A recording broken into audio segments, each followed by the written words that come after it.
Uma vez que você tenha passado pelo processo de triagem de algum clube ou de um emprego, seu trabalho ou seu clube pode atribuir a você um passe, um cartão de passagem ou chaves das portas para dentro. Porque agora você faz parte, agora você está do lado de dentro, agora você é de confiança e agora você também pode trazer outras pessoas para dentro. Você tem as chaves. Bem, no capítulo 16 de Mateus, Jesus dá a Pedro as chaves do reino dos céus. O que é que poderia suscitar uma confiança tão grande em Pedro? Vamos ouvir Jesus falando? Indo Jesus para a região de Cesareia de Filipe, perguntou a seus discípulos: Quem os outros dizem que é o Filho do Homem? E eles responderam: Uns dizem que é João Batista, outros dizem que é Elias, e outros dizem que é Jeremias ou um dos profetas. Ao que Jesus perguntou: E vocês? Quem dizem que eu sou? Respondendo, Simão Pedro disse: O Senhor é o Cristo, o Filho do Deus vivo. Mateus 16, 13 a 16. Todos os outros tinham respondido de forma genérica, dando respostas gerais. E o que é interessante sobre essa pesquisa que Jesus faz aqui no verso 14 é que ninguém pode explicá-lo facilmente. Onde quer que as pessoas estejam ao longo desse espectro de crença, todas estão convencidas de que Jesus está fora dos limites desse mundo. João, Batista, Elias, Jeremias, os profetas, todos eles estão mortos.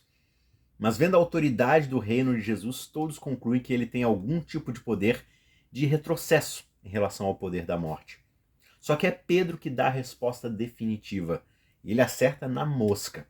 Tu és o Cristo, o Filho do Deus vivo. Essa é a melhor identificação possível a se dar. Jesus é o Cristo, o ungido, cheio do Espírito Santo. E ele é o Filho do Deus vivo, o amado do Pai. Não existe uma maneira maior de descrever Jesus. Ele é aquele que compartilha a comunhão eterna com o Deus vivo e com o seu Espírito que dá a vida. E Jesus se alegra de ser conhecido e proclamado.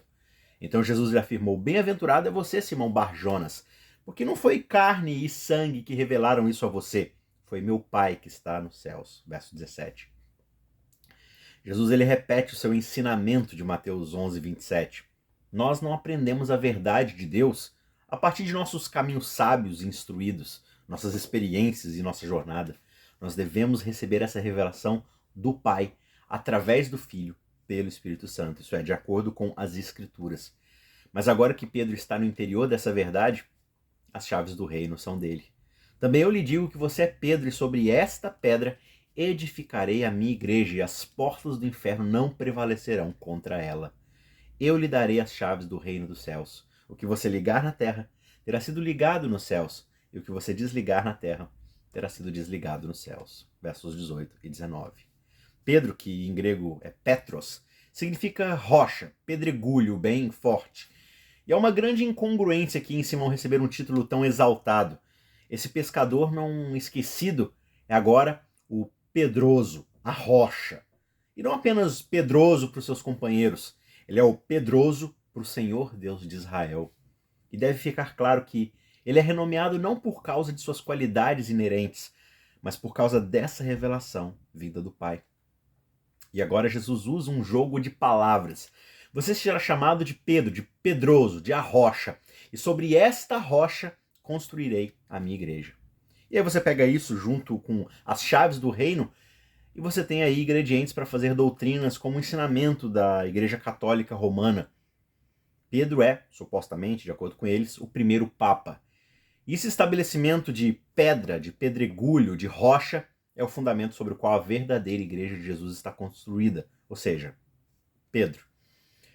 Só que não é exatamente assim que o apóstolo Paulo lê esse episódio, porque lá em 1 Coríntios 3, ele identifica a pedra fundamental da igreja como Jesus Cristo, ou mais especificamente a proclamação de Jesus Cristo, lá em 1 Coríntios 3, verso 11. E isso é precisamente o que acontece aqui em Mateus 16. Pedro proclamou Cristo, e essa é a rocha sobre a qual a igreja está construída. A marca de uma igreja verdadeira não é a sucessão apostólica que acaba voltando até Pedro. A marca de uma verdadeira igreja é a verdadeira confissão de que Jesus é o Cristo. Todos aqueles que confessam o Senhor Jesus são membros desse corpo, do seu corpo. E com a adesão, aí sim vem os privilégios e também as responsabilidades. No versículo 19, Jesus diz: Eu te darei as chaves do reino dos céus. Só que essa autoridade não foi dada somente para Pedro. Quando Jesus aparece aos 12, né? Na verdade aos 11, lá em João 20, 21 a 23, ele reitera exatamente esse tipo de autoridade a todos eles. Como aqueles com chaves de seu local de trabalho, eles agora podem trazer pessoas para dentro e para fora. Pedro vai sair e proclamar Jesus a muitas pessoas. Aqueles que compartilharem a sua confissão de que Jesus é o Cristo serão conduzidos ao reino através de Pedro. Não porque Pedro é um papa, mas porque Pedro é um evangelista, um pregador. Aqueles que negam Cristo serão condenados por essa palavra, não importa quão igrejeiros eles se pareçam no exterior. Esse é o verdadeiro ligar e desligar que acontece através da declaração de Jesus, o Cristo.